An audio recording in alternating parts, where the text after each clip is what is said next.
Founded in 1971, Nexus was originally called High Hopes and provided drug and alcohol treatment services for adult women. We've now expanded to include pregnant and parenting women, as well as teenage girls. The program is licensed by the state and credentialed by the Joint Commission. The name was changed to Nexus in the 1980s, and the program moved to a 12-acre campus in East Dallas in 1990. Our mission remains the same, offering quality treatment programs to women who are motivated to become clean and sober.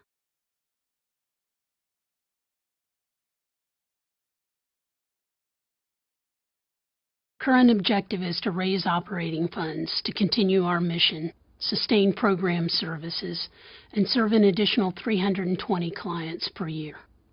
We recently added 30 beds to our capacity. We know that cost is the primary reason addicted women don't get treatment. We address this problem by offering free treatment to low-income clients and allowing them to bring their children to live at the residential facility with them. Helping women become sober can stop the cycle of addiction in families.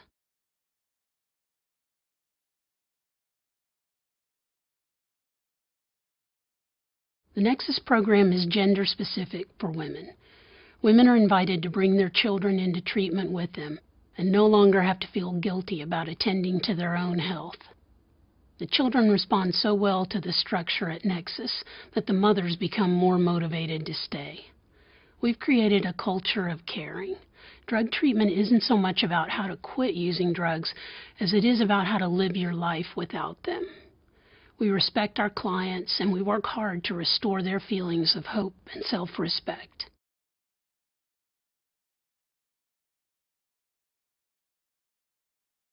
Nexus has a strong and involved board of directors whose membership is very active in the community. We have tenured, committed employees. Many have experienced addiction themselves or in their families. They work hard on behalf of the agency and create opportunities for improving services. We listen to our clients. All of the changes we've made over the years have been driven by their feedback. They identify the barriers to treatment, and we work to overcome them.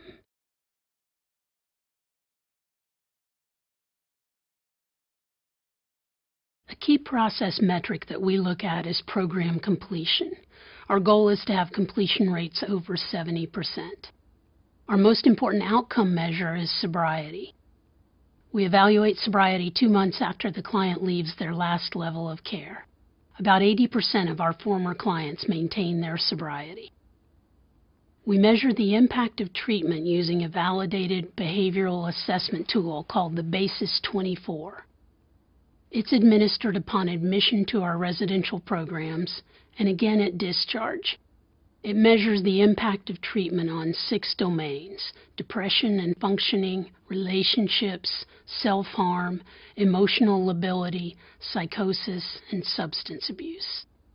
Typically, our clients have a reduction of negative symptoms of at least 50% in each domain, and in the areas of self-harm and psychosis, the symptoms are reduced even further.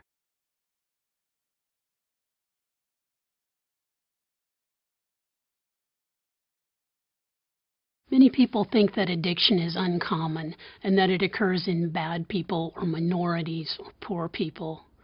The reality is that addiction is very common and it occurs amongst all types of people. Over 23 million Americans are addicted. In 2012, addiction became the leading cause of accidental death, overtaking car accidents for the first time on record. Every 19 minutes, someone in the United States dies of a drug overdose. Over 6 million children live with at least one parent who is addicted.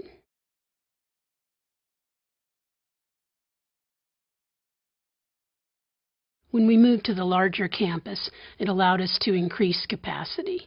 This program has served over 1,200 teenage girls, over 20,000 adult women, and over 3,100 children. Nexus has developed a model of care that works for women, removing barriers for our clients so they are able to access treatment. We've done this by focusing only on women and designing programs to meet their needs. The traditional barriers of pregnancy, children, and money are not factors at Nexus. Women and teens can admit at any stage of their pregnancy and return with their infants after they deliver. We're able to improve birth outcomes dramatically by helping the women stay clean for the remainder of the pregnancy, feeding them nutritiously, and providing access to prenatal care.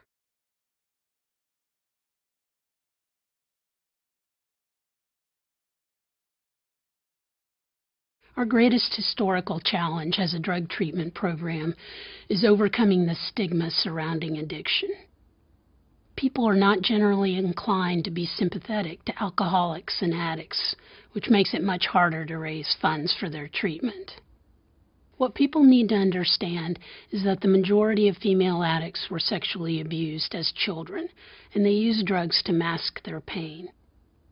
Our programs address the underlying problems that cause these women to abuse drugs and alcohol, and they work. Funding treatment is a good investment. It reduces costs in other systems such as criminal justice, child protective services, and medical care. A large California study showed that for every dollar spent on addiction treatment, $7 were saved in these other systems. Not to mention the improved quality of life for the clients, for their children, and for their family members.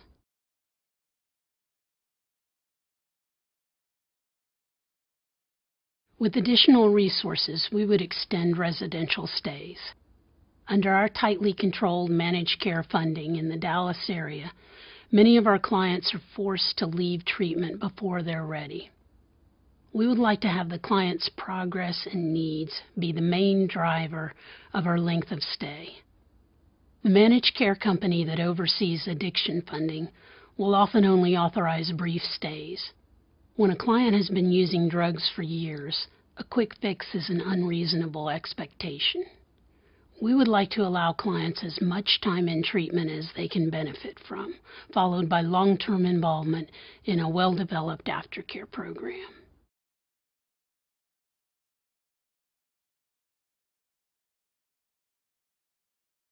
In 2010, 23.1 million people needed treatment for a drug or alcohol problem. However, only 2.6 million of them received care at a drug treatment facility. There are many more people who need treatment than are able to access it. Also, there is a need for transitional housing. We can build it on the back acres of our property. Clients without a safe place to live could transition back into the community with the support of living in a halfway house with others who have the same challenges.